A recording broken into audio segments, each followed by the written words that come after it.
Bible గ్రంథం open చేసి ఎఫెసీ పత్రిక 4వ అధ్యాయము 26వ వచనం చదివి పెట్టండి. కోపపడుడి కానీ పాపము చేయొద్దు. సూర్యుడు అస్తమించు వరకు మీ కోపము నిలిచి ఉండకూడదు. సూర్యుడు అస్తమించే వరకు నీ కోపం నిలిచి ఉండకూడదు.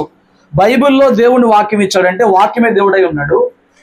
ఆ వాక్యం ఇచ్చిన తర్వాత ఏదైనా వాక్యాన్ని చేయకపోతే పర్లా అని తప్పించుకుని రేపొద్దున దేవుని దగ్గర ఏమైందిలే ప్రభువా అని చెప్పగలిగిన ధైర్యం ఎవరికన్నా ఉందా? ఆ దమ్మె ఎవరికన్నా ఉందా? యేసయ్య ఈ భూమి మీద పెట్టిన మనకి ఇచ్చిన వాక్యాల్లో ఏదైనా పర్లేదు అనే వాక్యాలు ఏమైనా ఉన్నాయా? పర్లేదు అనేది ఏమైనా ఉందా? ఆజ్ఞ అంటే ఆజ్ఞ, ఆజ్ఞ అతిక్రమమే పాపం. ఏమండి, ఇదేమన్నా డాక్టర్ సలహా కాదు. వీలైతే చేప బదులు మాంసం తినండి, వీలైతే చికెన్ బదులు మటన్ తినండి, వీలైతే చేసే పనులు కావి ఇవి దేవుని వాక్యం అంటే. నువ్వు దేవుని రక్తంలో కడగబడిన తర్వాత ఆయన స్వరూపంలోనికి మార్చబడాలంటే తప్పక చేయాల్సిన పనులు. మన ఆత్మ ఫలములో 4వ గుణముగా దేని ధ్యానం చేస్తున్నాం? దీర్ఘశాంతము. గడిచిన 2 వారాలుగా ఏ పరిస్థితుల్లో మనం కోపముతో నింపబడతాం, ఆ పరిస్థితుల్లో ఎలా అణుచుకోవాలి, ఆ అణుచుకోవడం వల్ల ఎలా శాంతం కలిగి ఉంటాం అనే విషయాలు గడిచిన 2 వారాలుగా చెప్తున్నా. ఏమండి, ఒక వారంలో అమ్మా మనం కోపం కలిగి ఉండకూడదమ్మా, కోపం కలిగి ఉండకుండా ఉండండి అని చెప్పేది అయిపోదా? అయ్యా మనం దీర్ఘశాంతంగా ఉండాలండి, శాంతంగా ఉండండి, శాంతంగా ఉండండి అని చెప్తే అయిపోదా?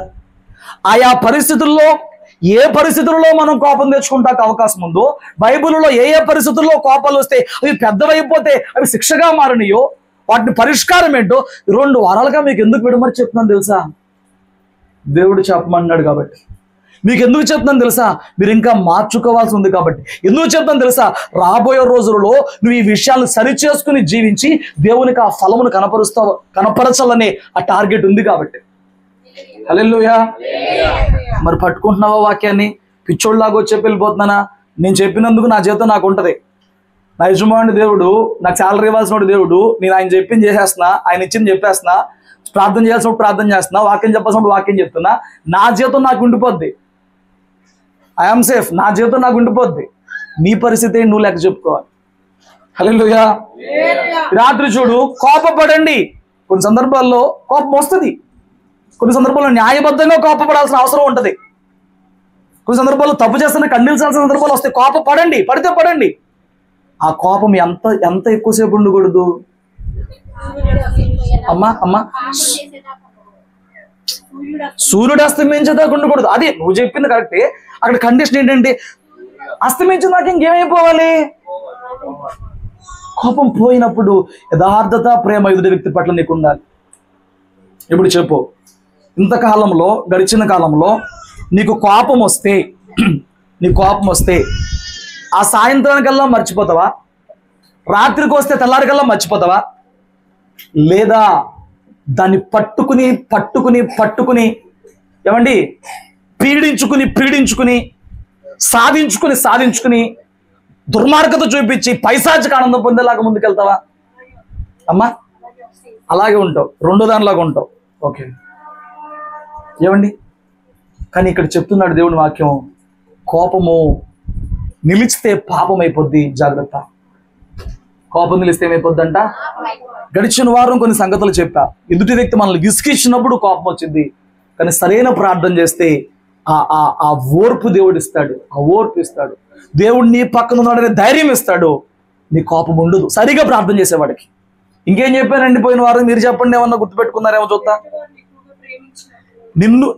నువ్వు ఒకరిని ప్రేమిస్తుంటే ఆ వ్యక్తి ఇంకొకరిని నీకన్నా ఎక్కువ ప్రేమించినప్పుడు ఏమొస్తుంది? వాళ్ళకి పగే వచ్చేసింది. అక్కడ ఉన్న వాళ్ళకి పగే వచ్చేసింది. నేను అన్నా, దేవుడు మనల్ని ప్రేమిస్తున్నప్పుడు మనుషుల ప్రేమల కోసం ఈ ప్రాకులాడి వాదనలు చేసి గొడవాడి కాళ్ళు పట్టుకుని నన్ను వదిలేయొద్దు, నన్ను ఇచ్చేయద్దు, ఇకండి గొడవలో దరిద్రంగా పోతే నీకోసం రక్తం అంతా ఖర్చు ఆఖరి బొట్టు వరకు చిందించిన దేవుని ప్రేమను ఎదుట కనబడుతూ ఉండగా అల్పుడైన పరిస్థితులను బట్టి మారిపోయి మనుషుడి ప్రేమ కోసం దిగాలైపోతావా? చెబుతావా వాళ్ళకి వాళ్ళని అట్ట చూస్తాడు, నన్ను చూస్తారు, వాళ్ళంట చూస్తారు. ఎందుకంటే ఈ గొడవ? నేను ఒకటే చెప్తాను, నన్ను దేవుడు ప్రేమిస్తున్నాడు, నాకు అది చాలు. మనుషుల ప్రేమలు ఉండనే పోనీ. నాకు దేవుడు నేర్పించాడు ఆయన లోతో. మనుషుల ప్రేమలు వాళ్ళు ఉన్నట్టు రేపు ఉండనే ఉండకపోనే మారనే ఏవైనా ఉన్నాయి, ఐ డోంట్ కేర్, నేను పట్టించుకోను. నన్ను దేవుడు ప్రేమిస్తున్నాడు, నాకు దేవుడు తోడేనని చెప్పాడు, అది చాలు. యూతులు ఎవడైనా ఉండే పోని. ఈ ధీమా వచ్చినప్పుడు నువ్వు మనుషుల ప్రేమ కోసం కకృతి పడవు, మనుషుల ప్రేమ పొందుకోవాలని చెప్పి నువ్వు ఆరాటాలు పడవు. నన్ను దేవుడు ప్రేమిస్తున్నాడు. ఏ ప్రేమ ఆ ప్రేమ కంటే గొప్పది కాదు, ఏ ప్రేమ ఆ ప్రేమ కంటే శాశ్వతమైనది కాదు, ఏ ప్రేమ ఆ ప్రేమ కంటే నిజమైంది కాదు. అన్ని అవసరాలకే. ఏమండి? అన్ని అవసరాలకే. కాబట్టి ఇప్పుడు ప్రేమించలేదని కోపం తెచ్చుకుందామా? అడగండి, మనల్ని ప్రేమించాలి. దేవుడు మనల్ని ప్రేమిస్తుంటే మనల్ని ప్రేమించిన వారి మూలంగా భూలోకంలో సమకూరు జరగట్లేదా? అని మనకన్నీ ముందుగానే సిద్ధపరిచి సమకూరు జరిగించట్లేదా? మనకంటే కనపడకపోయినా మనకు ముందుగానే ఆయన ప్రేమిస్తున్నాడు కాబట్టి అన్ని జరిపించట్లేదా? ఎందుకండి ఆడి ప్రేమ వీడి ప్రేమ? స్తోత్రం చెప్పు. ఇంకెక్కడ కోపం వచ్చిందంట? అమ్మా, మనం చెప్పింది ఎదుటోడు చేయకపోతే కోపం. నేను చెప్పాను చేయలేదు, నేను అడిగింది మా ఆవిడ చేయలేదు, నేను అడిగింది మా ఆయన చేయలేదు, కొనివ్వలేదు, చేయలేదు. ఏమండి? వాళ్ళు సామర్థ్యం కొద్ది వాళ్ళు చేస్తారండి. అడిగావు, అడగడం వరకు. అడిగిన తర్వాత ఎలాంటి మనసు అడగాలి చెప్పనా? చేసినా చెప్పినా పర్లేదని మనసుతో అడగాలి. ఇంకా దానికోసమే నువ్వు కోపాలు తాపాలు పెట్టుకోవడం వల్ల ఉపయోగం ఉండదు. ఇంకే పరిస్థితుల్లో కోపాలు వచ్చినాయి?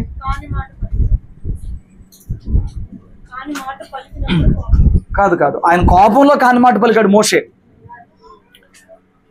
వాళ్ళు కృతజ్ఞత లేకుండా తిరుగుబాటు చేసినప్పుడు దేవుని మాటకే దేవుడు మాట్లాడినప్పుడు నేను కోపం వచ్చింది. వాళ్ళ అక్క చనిపోయింది, వాళ్ళు తిరుగుబాటు చేస్తున్నారు, మాకు నీళ్లు కావాలని చెప్పి ఆయన కోపం వచ్చేసింది.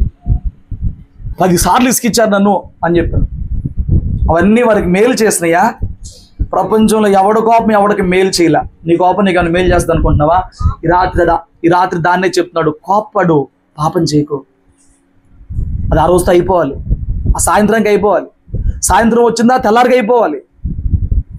కోప్పడు, కానీ ఏం చేయొద్దు? పాపం చేయొద్దు. గుడ్లు మెచ్చ చేసుకో, చాలా లోతుగా అర్థం చేసుకో. ఏమండి? కోపము పాపంగా మారుతుందేమో, ఆ వ్యక్తి మీద అంతరంగంలో ఏమైనా లేనిపోని పెట్టుకుంటున్నావేమో, ఆ వ్యక్తి మీద ఓర్చుకోలేక నలుగురికి ఏమన్నా అలా చేశాడు అని చెప్పని ఆ వ్యక్తి మీద ఏమన్నా ప్రచారం చేస్తున్నావేమో. ఏమండి? ఆ కోపము తీర్చుకుంటానికి నానా ప్రయాసాలు పడుతున్నావేమో. వదిలేసేయమంటున్నాడు దేవుడు. నిజంగా నీకు ఎవరైనా ఏదైనా చేశారా? ఆయన అన్నాడు, పగ తీర్చుట నా పని. ఏం చేస్తారంట? ఆయన చూసుకుంటాడంట. నువ్వేం చేయమాక, వాళ్ళ క్యారెక్టర్ని పాడు చేసేలాగా మాట్లాడక, వాళ్ళ ఎదుటి వ్యక్తుల దగ్గర చెడైపోయేలాగా నువ్వు మాట్లాడక. ఏమండి? అది ప్రచారం చేయక. అలాంటి సందర్భం నీకోటి వచ్చింది, నువ్వు ప్రచారం అయిపోతావు, జాగ్రత్త. అలాంటి సందర్భంలో నువ్వు వెళ్తావు. అవ్వండి, ఇటుదోటి అవదా, బండి వాడవదా? వాడేదో తప్పు చేశాడని ఈ రోజున నువ్వు వాడి గురించి ప్రచారం చేస్తే రేపు నా ప్లేస్ నీకు వస్తావు. తప్పు చేయనివాడు ఎవడు? పాపం చేయనివాడు ఎవడు? జాగ్రత్త. కోపం ఎంతవరకు ఉంటుందో చూడి. ఈ కోపం అలాగుంటే దేవుడు దీని విషయంలో ఎలాంటి తీర్పిస్తున్నాడో చూపిస్తాను రండి. మత్తయి సువార్త 5వ అధ్యాయము 22వ వచనం చూడండి. ఇప్పుడు మీకు చెప్పేది ఇందాక మీకు చెప్పింది అట్టాగా చెప్తాడులే, ఆ కోపం వస్తే ఉంటుందా 4 రోజులు. సరే, ఇప్పుడు చూడు ఏమవుతుంది ఇక్కడ.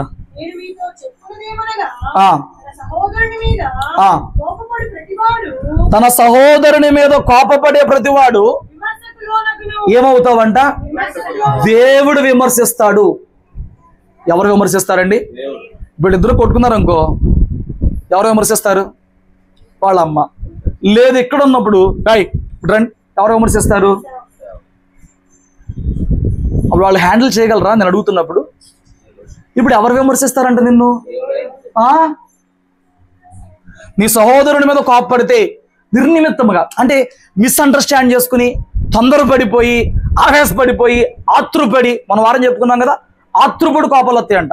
ఆత్రం, అడికి ఆత్రం, బీపీ, షార్ట్ టెంపర్ అంట, పోతావు.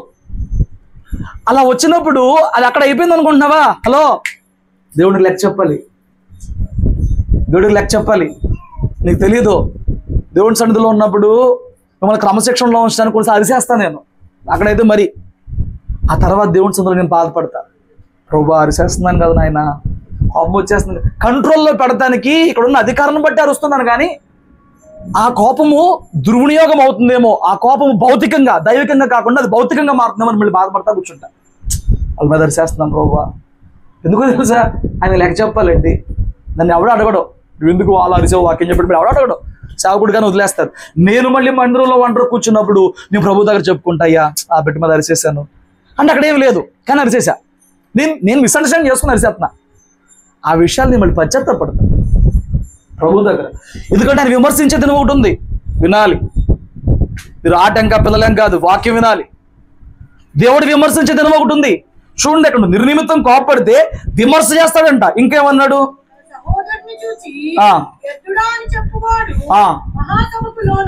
విమర్శ ఆయన ఒక్కడే చెప్తాడు. నెక్స్ట్ స్టెప్ లో నీ సహోదరుని కనుక నువ్వు పెద్ద వేస్ట్ గాడివిరా ఎప్పుడన్నా అన్నారు? ఎవరినన్నా అనలేదా? నువ్వు పెద్ద వేస్ట్ గాడివి, భర్తను అంటారు, భార్యను అంటారు, అందరిని అంటారు. అదే తెలుగులో చెప్పాలంటే పనికి మాలినోడు అన్నారు. ఆ మాట ఎప్పుడన్నా?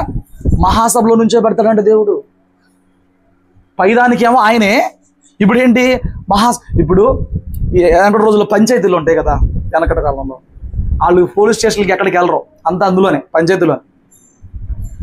ఇప్పుడు ఒకవేళ తప్పు చేయకుండానే ఈ అబ్బాయి ఆ అమ్మాయిని పాడు చేశాడని ఒకవేళ తీసుకెళ్ళి అక్కడ నుంచో పెట్టారు అనుకో 100 మందిలో, అది రుజువు అయ్యేదాకా వాడి పరిస్థితి ఏంటి? అంత మందిలో నుంచో పెడితే సరే, రుజువు అవలా, వాడి మీద తప్పు నెపం మోపారు, వాడి పరిస్థితి ఏంటి? అసలు ఆ 100 మందిలోకి వెళ్ళి నుంచుంటే ఆ ఇంట్లో ఎలా బాధపడతారు? మహాసభలో పెడతారంటే దేవుడు తీసుకెళ్ళి నీ ఎవరినైనా సహోదరుని పరిగమాలోడా అంటే ఏంటండి? దేవుడు అన్ని పట్టుకుంటాడు. మీరు ఏదో తేలిగ్గా అనుకుంటారు దేవుని సందులో ఉంటామంటే, దేవునితో నడవడం అంటే. అసలు అర్థమవుతుంది దేవుని వాక్యం ఇక్కడ ఏం చేస్తున్నాడంట? కోప్పడితే విమర్శ చేస్తాడు. ఆయన అడుగుతాడు, ఎందుకు కోపం వచ్చింది నీకు నీ సహోదరుడి మీద? ఆయన అడుగుతున్నాడు. 2 ఇంకేమన్నాడు? వ్యర్థుడా అని చెప్పావా? మహాసభలో పెడతాడంట తీసుకెళ్ళి. 3 ద్రోహి అని చెప్పావా? నరకాగ్నిలో పడేస్తాడంట. వామ్మో, ఏమన్నా ఉందా అండి? ఎక్కడ పడేస్తాడండి? తీసుకెళ్ళి నరకాగ్నిలో పడేస్తాడంట. వింటేనే భయం వేయాలండి. ఏమవ్వాలి? వింటేనే భయం వేయాలి. నీకు భయం వేయట్లేదా? ఈ 3 మాటలు ఒకసారి పరిశీలన చేసుకో. భయం వేయట్లేదా? నిర్నిమిత్తంగా కోపడుతున్నావా? కోపం ఉందా? హలో, అయిపోయింది అనుకుంటున్నావేమో. దేవుడంట విమర్శ చేస్తాడంట. దేవుడంట మహాసభలో పెడతాడంట. దేవుడంట నరకాగ్నిలో పడేస్తాడంట. అర్థమవుతుందా? అందుకే ఏం చేయాలంటే, ఈ తప్పించుకోవాలంటే పొద్దున్నే కోపం వస్తే సాయంత్రానికి అయిపోవాలి. అప్పుడు ఈ తప్పించబడతావు. సాయంత్రం కోపం వస్తే పొద్దున్నే అయిపోవాలి. ఏమండి? కోపాన్ని అట్లా ఉంచుకుని క్యారీ చేసి దేవుడి దగ్గర నిలబడే ధైర్యం నీకుందా? దేవుడితో నా వల్ల కాదులే కానీ ఈ వదిలేస్తా నీ మీద కోపం అని చెప్పని కోపం వదిలేస్తావా? నువ్వు ఇప్పుడు డిసైడ్ చేసుకో. ఇప్పుడు ముందుకెళ్దాం. అమ్మా, రిఫరెన్స్ చేసుకున్నాక తర్వాత రాసుకుంది కానీ వాక్యం విను. అడ్జస్ట్ చేసుకోండి కొంచెం. 2 ప్లేస్ కావాలి. 3 మాటలు నేను విమర్శ చేస్తాను, సభలో పెడతాను, నరకాగ్నిలో పడేస్తాను కోపంతో నువ్వు చేసే పనులకి.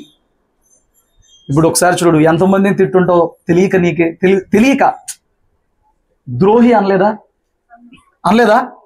నరకాజ్ఞ అంట.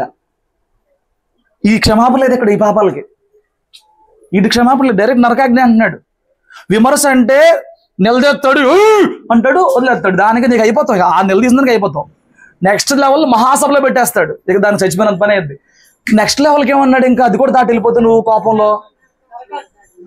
ఇప్పుడు నేను అన్న కోపంలో నువ్వు కోప్పడి ఆలోచించి ఆగే మనిషివా? ఆ నెక్స్ట్ లెవెల్కి వెళ్ళిపోయే మనిషివా? మన 3rd లెవెలే కదా. డైరెక్ట్ ఏంటంట, మనం ఇప్పుడు నరకాగ్నికి వెళ్ళిపోతామంట. జాగ్రత్త. అందుకే ఈ రాత్రి ఇది 3వ భాగంలో కూడా నేను ఇంకా కొనసాగిస్తున్నాను. కోపపడండి కానీ పాపం చేయొద్దు. మానవ శరీరంలో ఉన్నాం, మట్టి శరీరంలో ఉన్నాయి. నీ భాషలో చెప్పాలంటే ఉప్పు కారాలు తింటున్నావు, అయి ఉండొచ్చు. ప్రతి ఎమోషన్కి ఒక లిమిట్ ఉండాలి. అది దాటిందా దేవుని తీర్పులో పడిపోతాం. ప్రతి ఎమోషన్కి ఒక లిమిట్ ఉండాలి. ఈ రాత్రి మనం మాట్లాడుకునేది ఏంటంటే కోపం దీర్ఘశాంతం కావాలి. ఏమండి, మొన్న 4 పాయింట్లు చెప్పా కదా, ఆ పరిస్థితిలో వాళ్ళు కోపపడ్డారు, అవి మనం సరి చేసుకుందామని. ఈ రాత్రి ఇంకో 4 పాయింట్లు చెప్తాను చూడు. ఇలాంటి పరిస్థితుల్లో కూడా కోపం వచ్చింది. అప్పుడు వాళ్ళు ఏం చేశారు, ఇదే పరిస్థితి నీకొస్తే నువ్వేం చేస్తావు నేను చెప్తాను చూడు. అప్పుడు నువ్వు ఆ కోపంలో పాపం చేస్తున్నావో కోపం కంట్రోల్ చేస్తున్నావో తెలిసిపోద్ది. న్యాయాధిపతుల గ్రంథం 14వ అధ్యాయము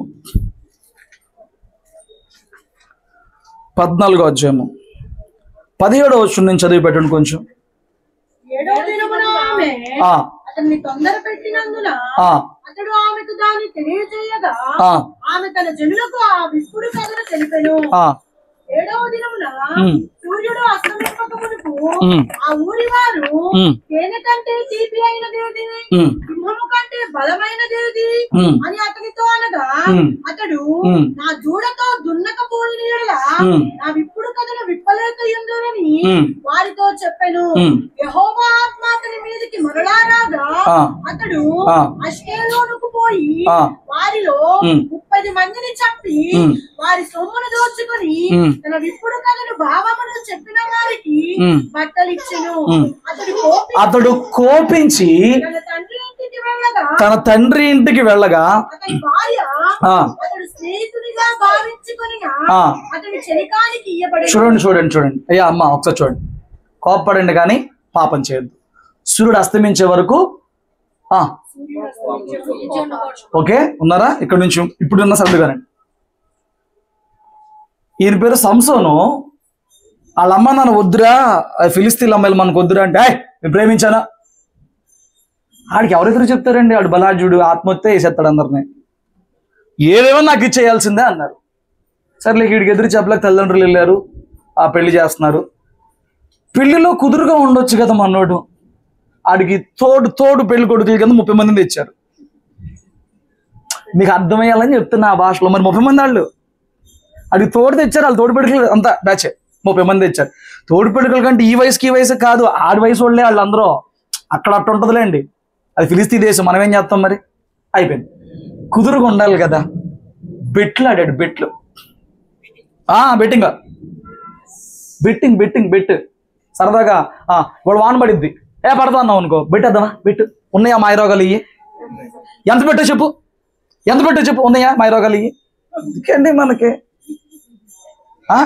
ఇందుకీ మాయరోగాలు? ఇప్పుడు ఈయన పందెం వేశాడు ఇక్కడ. ఏంటంటే పందెం, నేను ఒక పొడుపు కథ పొడుస్తాను, 7 రోజులు టైం ఇస్తాను. 7 రోజులు ఎందురా బాబు, 7 రోజులు టైం ఇస్తాను, మీరు చెప్పండి అన్నాడు. ఏమండి, గెలవాలి అన్నప్పుడు మామూలుగా మన ఇంగ్లీష్లో సామెత ఉంటుంది, everything is fair in love and war అంటారు.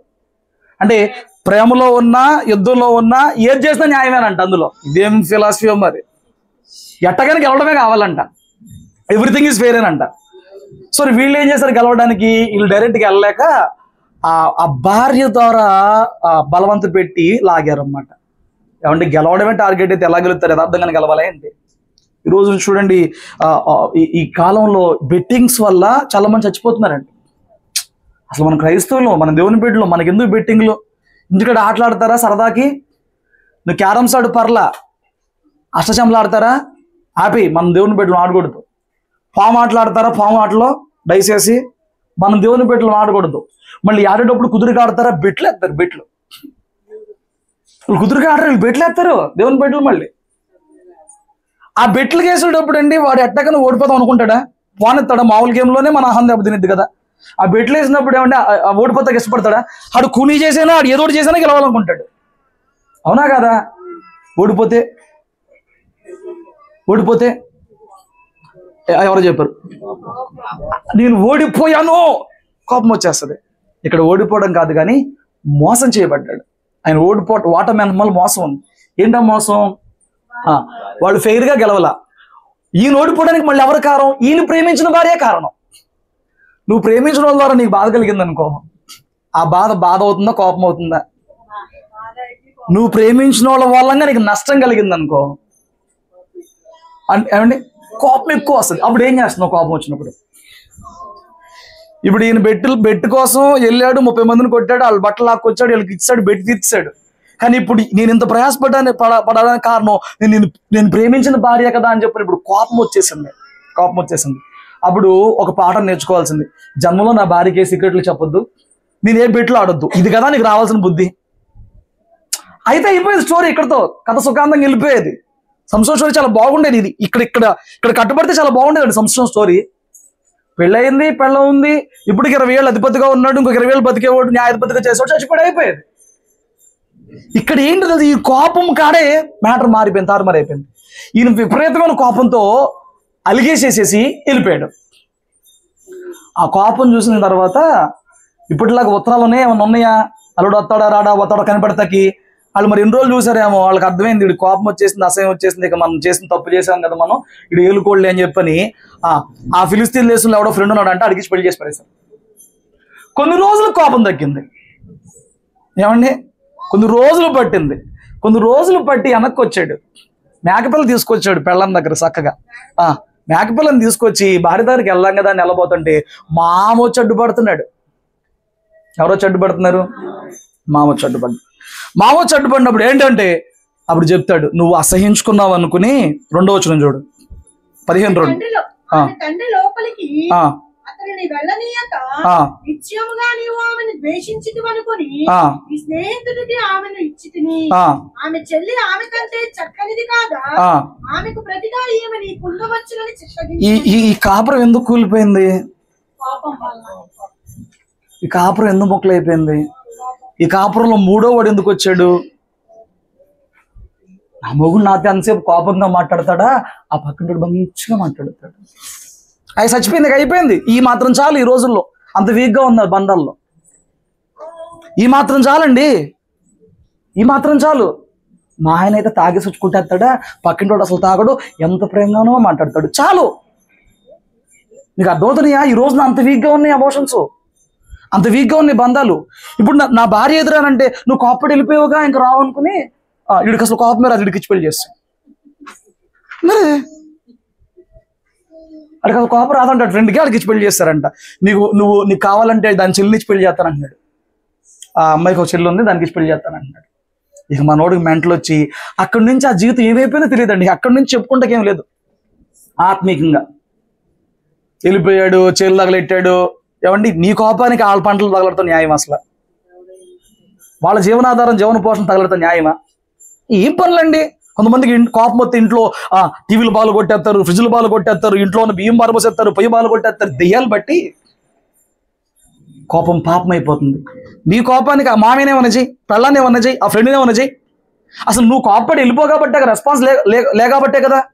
ఏమండి, కొంతమంది కోపం వస్తే అటు పక్కన వ్యక్తితో కొన్ని దినాలు మాట్లాడరు, ఆడేమనుకోవాలి. ఏమండి, ఆ కోపం మీద ఎక్కడికో వెళ్ళిపోతారు దూరం, ఎప్పుడుకో తిరిగి వస్తారు. నువ్వు వస్తావా, ఉన్నావా, పోయావా, అసలు తెలియాలి కదా ఆ మనిషికి. ఏంటండి, సంసోను కోపము, ఆ కాపురం కూలిపోయింది, తన జీవితం కూడా కూలిపోయింది. కోపం. నిన్ను ప్రేమించిన వాళ్ళు నీకు తెలియకుండా నిన్ను మోసం చేశారు అనుకోండి, చేస్తారండి, నువ్వు దానికి ఫిక్స్ అయిపోయి ఉండాలి. ఆ సిచ్యువేషన్ డిమాండ్ చేసినప్పుడు నీ ఇంట్లో వాళ్ళే నీకు తెలియకుండా ఏదో ఒకటి చేస్తారు.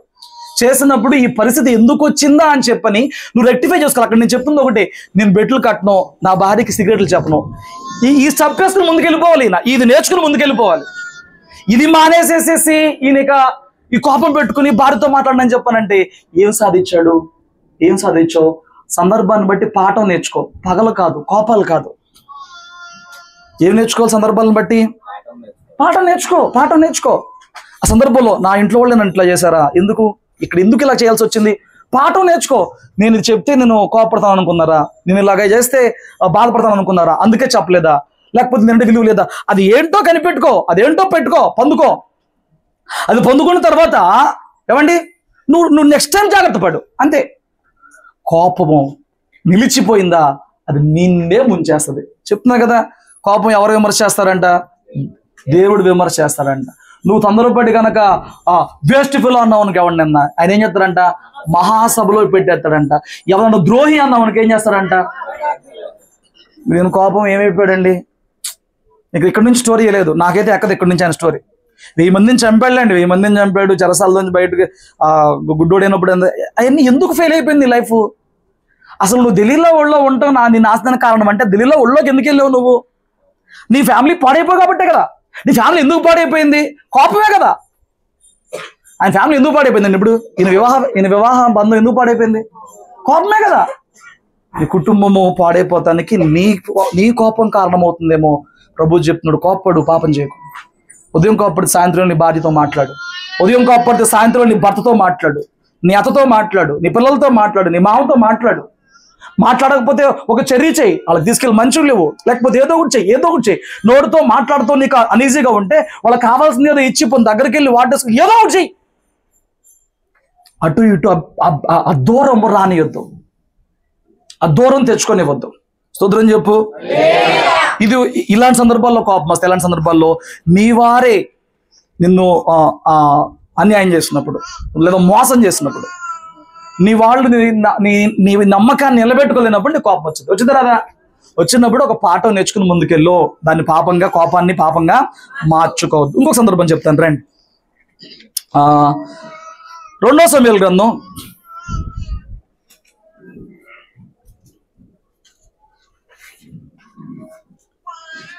17వ అధ్యాయము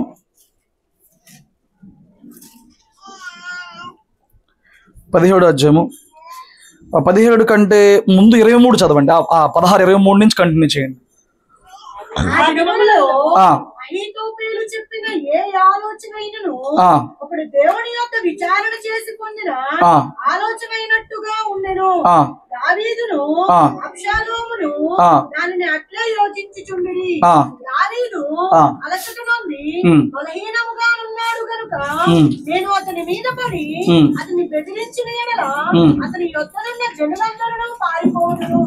రాజును మాత్రము హతము చేసి జనులందరినీ నీ తట్టు చిత్తగను. నీవు వెతుకు మనిషిని నేను పట్టుకొనగా జనులందరూ వచ్చి నీతో సమాధాన పడుదురు గనుక నీ చిత్తమైతే నేను 12,000 మందిని ఏర్పరచుకొని పోయి ఈ రాత్రి దావీదును తరిమి పట్టుకొందునని అహీతోపెలు అబ్షాలోముతో చెప్పగా ఈ బోధ అబ్షాలోముకును ఇశ్రాయేలు వారి పెద్దలందరికీ యుక్తముగా కనబడింది. ఇది కొంచెం చరిత్ర తెలియాలండి, విషయాలు లోతుగా అర్థం చేసుకోవాలంటే. ఇలాంటి సంఘటనలో బోళ్ళంత విషయాన్ని మనం సంగ్రహించుకోవచ్చు. దావీదు రాజ్యంలో అహీతోపెలు అనే ఒక మంత్రి ఒకడు ఉండేవాడు, ఆలోచన చెప్పేవాడు. అతడు ఒక సలహా చెప్పాడంటే దేవుడే చెప్పినట్టుగా ఉండేది. అతను సలహా చెబితే అహీతోపెలు దావీదుతో ఉంటా అభిషేకం చేసిన కుట్రలో చేరిపోయాడు. దావీదుని ప్రార్థన చేశాడు, అయ్యా అహీతోపెలు ఆలోచనలు చెడగొట్టే అన్నాడు. తన మనిషిని పెట్టాడు, హూషైని. ఇప్పుడు అభిషాలోము అంటే దావీదు కొడుకు. దావీదు అరణ్యంలో పారిపోయినప్పుడు దావీదు కొడుకును అహీతోపెలుని అడిగాడు, ఆ మంత్రిని అడిగాడు, ఏం చేద్దాం ఇప్పుడు, మా నాన్న పారిపోయాడు కదా, ఏం చేద్దాం ఇప్పుడు అని అడిగాడు. చెప్పాడు, అయ్యా 12,000 మందిని పట్టుకెళ్దాం, అడవుల్లోకి వెళ్దాం, మొత్తం యుద్ధం పట్టుకుందాం, చంపేద్దాం, యుద్ధం చేద్దాం, అయిపోద్ది, నీకు జయం వచ్చిందని చెప్పాడు. ఆ ఆలోచన అంటే చాలా బాగుందంట. ఆ తర్వాత ఇంకొకడు ఉన్నాడు కదా అని చెప్పని హూషైని కూడా అడిగారు. ఏమండి, ఇద్దరు ఉన్నప్పుడు ఒకరిని అడిగితే బాగోదు కదా, ఏదో నువ్వేమంటావు చెప్పని అడిగారు. ఇక్కడ విషయం ఏంటనంటే అహీతోపెలు చెప్పిన ఆలోచన గొప్పది, కానీ అక్కడ ప్రార్థన చేశాడు దావీదు, ఆ ఆలోచన నువ్వు సఫలం చేయొద్దు నాయన. దేవుడు ఏం చేశాడంటే ఆశ్చర్యంగా హూషై చెప్పిన ఆలోచన గొప్పగా అనిపించేలాగా చేశాడు. ఇప్పుడు అక్కడ ఏంటి, రాజుగారు ముందు అహీతోపెలు ఒక ఆలోచన చెప్పాడు, హూషై ఒక ఆలోచన చెప్పాడు. రాజుగారు తమ తండ్రి ఉన్న కాలం నుంచి అహీతోపెలు మాట వినేవాళ్ళు. ఏది చెప్తారే ఫర్ ద ఫస్ట్ టైం, మొట్టమొదటిసారి అహీతోపెలు చెప్పిన మాట వినలా, ఆ సలహా తీసుకోవాలా. మనోడు ఏం చేశాడు చూడు, 23 వచ్చిన అహీతోపెలు తాను చెప్పిన ఆలోచన జరగకపోవుట చూచి గాడిదకు గంత కట్టి ఎక్కి తన ఊరినున్న తన ఇంటికి పోయి తన ఇల్లు చెక్క పెట్టుకుని ఉరి పోసుకొని చనిపోయెను. ఏంటంట అది కోపము. కొంతమంది ఆ కోపం ఎలా సాధించుకుంటారు తెలుసా? అక్కడికి వచ్చిన ఆ కత్తి తీరడానికి టాటూలు కాదండి, గీతలు ఉన్నాయి. ఏంటి ఇదేని అడిగాకండి. మనం కోపం వచ్చినప్పుడు కోసుకున్నా, ఇక్కడ కోసుకోకపోయి ఇక్కడ ఏమన్నా అవకాశం ఉంటే అయిపోతుంది కదా. దరిద్రం ఎందుకు మరి? పద్దానికి నీ కొంపలో టెన్షన్ కాకపోతే ఊరు బయటకు వెళ్ళిపోయి ఆ వీడియోలో బాటిల్ తీసుకుని మింగేసి నేను చెప్పింది ఇంట్లో బాటిల్ మింగేస్తున్నారంటే ఇంట్లో వాళ్ళకి ఎంత శ్రమ అండి. ఆడు పాడు అని తీసుకెళ్ళి హాస్పిటల్లో పెడతారు, అది కక్కెచ్చాలి, దానికి వేలు పెట్టాలి, అసలే అప్పుల్లో ఉంటారు కుటుంబం. ఏం పనులండి. ఏంట్రా అంటే నేను చెప్పింది చేయలా. ఏమండి, ఎదురు వ్యక్తి నిన్ను వచ్చి ఆలోచన అడిగితే చెప్పు, ఆలోచన వరకు చెప్పు, అది చేసాడో తెలియదు నీకు అనవసరం. చాలా మంది బాధ ఏంటి చెప్పనా, మేము చెప్పింది వాళ్ళు ఎనరండి, మేము చెప్పింది వాళ్ళు చేయరండి, మమ్మల్ని అడగొచ్చుగా. అడిగితే చెప్పు, అడగకపోతే వదిలే ప్రశాంతం. దేవుడు ఏదైనా చెప్పమన్నాడు, ఆడు అడిగినా అడగపోయినా చెప్పు. దైవికమైనది అయితే అసలు ఆడు అడిగినా అడగపోయినా చెప్పే, దేవుడు లెక్క చెప్పుకోవాలి మనం. ఆడు మాట్లాడేవాడైనా మాట్లాడినోడైనా ఎలాంటోడైనా దేవుడు ఒక సంగతి చెప్పమన్నాడా, చెప్పాడు అయ్యా మన దేవుడిని గురించి ఇలా చెప్పాడు, అయిపోయింది. ఆడు ఏమైనా అయిపోయింది, మనకన్నా అవసరం. నువ్వు చెప్పడం ఆ పని అయిపోద్ది. పర్సనల్ విషయం అనుకో, నువ్వేం చెప్తున్నా, వాళ్ళు వచ్చిన సలహా అడిగారు అనుకో, వాడు విన్నా వినకపోయినా యథార్థమైన సలహా అడిగి చెప్పు. చెప్పిన తర్వాత ఆడు వినలేదు అనుకో, వదిలే, అసలు దాన్ని పట్టించకూడదు. పట్టించుకున్నావా కోపం వచ్చింది, కోపం వచ్చిందా అది పాపం అయిపోద్ది. కోపం వస్తే ఏమైందండి, అది పాపం అయిపోద్ది. ఇప్పుడు నేను అంటున్నాను, మీరు మీ అందరికీ ఏం చెప్తాను, మీ మంచి కోరి మాటలు చెప్తానా లేకపోతే మీ చెడు కోరి మాటలు చెప్తానా? సేవకుడు చెప్పే మాటలు అందరూ వింటున్నారా, అందరూ లోపడుతున్నారా, అందరూ చేస్తున్నారా? అప్పుడు ఎంత కోపం రావాలి? నన్ను వదిలే, దేవుడు నీకు ఎన్ని మాటలు చెప్తున్నాడు, ఎన్ని సలహాలు చెప్తున్నాడు, ఎన్ని ఆలోచనలు చెప్తున్నాడు, ఎన్ని మార్గాలు చూపిస్తున్నాడు, వింటున్నావా? వింటలేదుగా. మరి ఇప్పుడు అహీతోపెలు నువ్వు చెప్పిన మాట వినలేదనే నీకు అంత కోపం వచ్చేస్తే, దేవుడు చెప్పిన మాట ఎవడ వింటలా, ఎంత కోపం రావాలి దేవుడికి ఒకడి మీద? అదే కోపం వచ్చి దేవుడు మనల్ని ఏమన్నా చేద్దాం అనుకుంటే ఏమండి? నేను అన్నాను, నువ్వు ఒక ఆలోచన చెబితేనే అది వినకపోతే నీకు కోపమా? నేను అడగకపోతే నీకు కోపమా? నీ సలహా తీసుకోకపోతే నీకు కోపమా? నిన్ను ఆశ్రయించకపోతే నీకు కోపమా? అప్పుడు నువ్వు దేవుని సలహా తీసుకోవట్లేదు, నువ్వు దేవుణ్ణి ఆశ్రయించట్లేదు, దేవుడు చెప్పిన మాట వినట్లేదు. ఇప్పుడు ఆయనకి అదే కోపం వస్తుంది, నీ పరిస్థితి అని చెప్పు. ఏమండి, ఆయనకి ఇప్పుడు అదే కోపం వచ్చింది అనుకో, నీ పరిస్థితి అని చెప్పు, నాకు అర్థమయ్యేలాగా. వాడికంట ఎక్కడ లేని కోపం వచ్చేస్తుంది, నా మాట వినలేదా, వాళ్ళ నాన్న కాడి నుంచి నేనేమో అయ్యుండొచ్చు. జీవితంలో ఎప్పుడు నీ ఘనతే రావాలని లేదు, జీవితంలో ఎప్పుడు నీకే ప్రయారిటీ రావాలని లేదు, జీవితంలో ఎప్పుడు నీ మాటే నెగ్గాలని లేదు. ఎదుటి వ్యక్తి అటు పక్కన ఉన్న నెంబర్ ఎక్కువైనప్పుడు, నువ్వు అక్కడ పోయినప్పుడు నీ మాటలు యథార్థంగా నువ్వు తగ్గు. ఒక రోజున నీ మాట ఎంత యథార్థమైందో దేవుడు నిరూపిస్తాడు, నీ ఆలోచన ఎంత గొప్పదో దేవుడు చూపిస్తాడు. అటు పక్కన 10 మంది ఉన్నప్పుడు వాళ్ళందరూ మూకమ్మడిగా నీ ఆలోచన కాదని చెప్పినప్పుడు నీ నిర్ణయం చెప్పి పక్కన ఉండి దేవుడు చూసుకుంటాడు. ఏమైద్దాం? ఏమండి, ట్రై చేయి. కోపంతో ఏం సాధిస్తావు? ట్రై చేయి. నీకు దేవుడు చెప్పాడు, నీ కరెక్ట్ ఆలోచన, నువ్వు చెప్పింది పర్ఫెక్ట్, చెప్పావు వినట్లా, చెప్పడం వరకే, వినలేదా ఆ లెక్క చెప్పుకుంటాడు. 10 మంది ఒక పక్క నుండి నోరు మూసారా, ఏం పర్లా, దేవుడు చూసుకుంటాడు. ఆయన చూసుకుంటాడు, మనం చెప్పామా పక్కన ఉన్నామా అంతే. హల్లెలూయా. మీరు చెప్పండి, కానీ యథార్థంగా ఆగుతారా? ఇక్కడ ఆగుతారా? అది చెప్తున్నానండి, ఆడు వింటలేదండి. వినండి, నువ్వు దేవుని మాట, అవి నువ్వు వాటి గురించి లెక్క చెప్పవు, నువ్వు చెప్తావా? ఏయ్యా, ఇప్పుడు సాధారణంగా మనం మాట్లాడుకునేటప్పుడు పిల్లల గురించి మాట్లాడుకుని వాళ్ళు వింటలేదండి అంటున్నావు, నువ్వు దేవుని మాట ఎన్ని వింటున్నావు కరెక్ట్గా? అవి చూడు, ఫస్ట్ మంద చూడు లెక్క. ఇది నెరవేర్చినప్పుడు ఇది రావాలి కదా. ఆ మాటలు అర్థమవుతుంది అనుకుంటున్నా మీకు. దేవుడు నీకు 100 చెప్తుంటే అందులో 10 కూడా చేయవు నువ్వు. దేవుడు నీ గురించి ఎంతమంది కంప్లైంట్ చేయాలి? ఉందండి, నా మాట అంటే బాగుపడిపోద్ది, లోబడదండి, లోబడితే బాగుపడిపోద్ది. అప్పుడు నీకు ఎంత కోపం వస్తుంటే, ఎంత బిగుసుకుపోతుంటే, దేవుడు ఎంత బిగుసుకుపోవాలి? నీ ప్రార్థన జవాబులు ఇస్తాం మానేస్తే, నీ మీద కృప చూపుతాం మానేస్తే, నేను ఎన్ని చెప్పినా నా బిడ్డ ఎంటలేదని చెప్పని ఆయన ఒకవేళ దీర్ఘశాంతం చూపించకుండా, ఆయన ఇంకా నీకు అవకాశం ఇవ్వకుండా, ఇంకా ఓచుకోకుండా ఆయన ఇట్టాగే వెంటనే వెనువెన్న కోపం చూపితే ఏమైపోతావు అంటే మనం ఏమైపోతాం? ఏమండి, నేర్చుకో.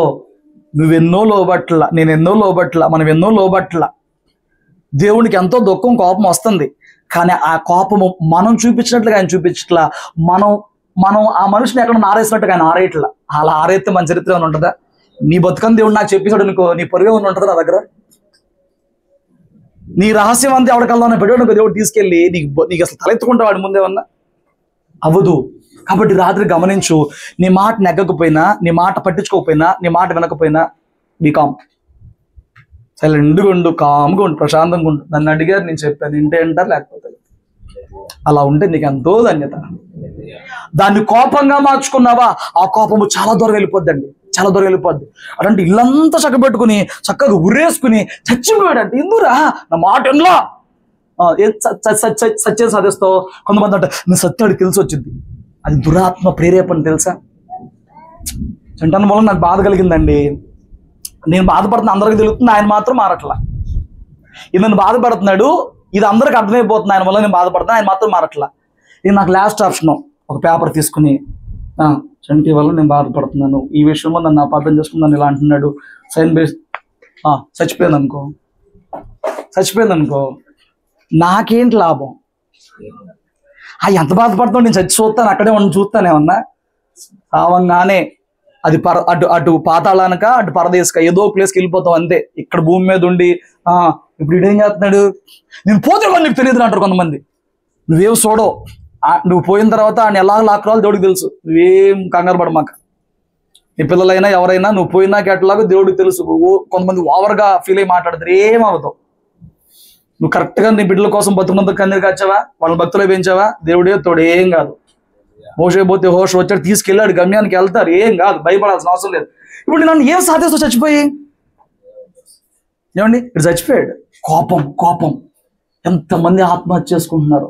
ఎందుకురా, అమ్మ కొట్టింది, సెల్ ఫోన్ ఎక్కువసేపు వాడుతుందని చెప్పని సెల్ ఫోన్ గట్టిగా లాగేసి కొట్టిందంట అమ్మ, చచ్చిపోయింది ఆత్మహత్య చేసుకుని. ఏమండి ఇంట్లో డాడీ గద్దిచ్చాడంట, అమ్మ తిట్టిందంట. రైల్వే స్టేషన్లో ఎటో పోయారు, ముంబై ఎటో పోయారు, గుర్తుంది, 3 ఆడపిల్లలు ఎక్కడో దొరికారు. న్యూస్లో అప్పట్లో 4 years బ్యాక్ ఏమో జరిగింది. ఇంట్లో అమ్మారంట. ఏంటి బాబు, స్తోత్రం చెప్పు. అలా కోపం తెచ్చుకుని వెళ్ళిపోయి ఏం చేస్తావు, అది మంచి విధానం కాదు. స్తోత్రం చెప్పండి. హల్లెలూయా. 2 సందర్భాలు చెప్పా. సందర్భాలు పట్టుకుంటున్నారా, ఎలాంటి సందర్భాల్లో కోపాలు వస్తున్నాయో ఆ 2 సందర్భాలు చెప్పండి. అయినోళ్లే మోసం చేస్తారండి.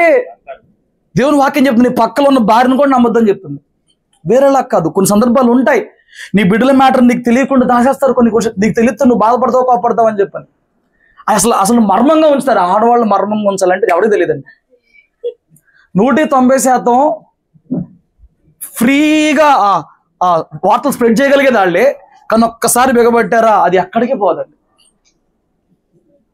వైఫై కన్నా స్పీడ్గా, ఏమండి 5G కన్నా స్పీడ్గా నెట్వర్క్ ఉంటుంది అనమాట. వెళ్ళిపోద్ది.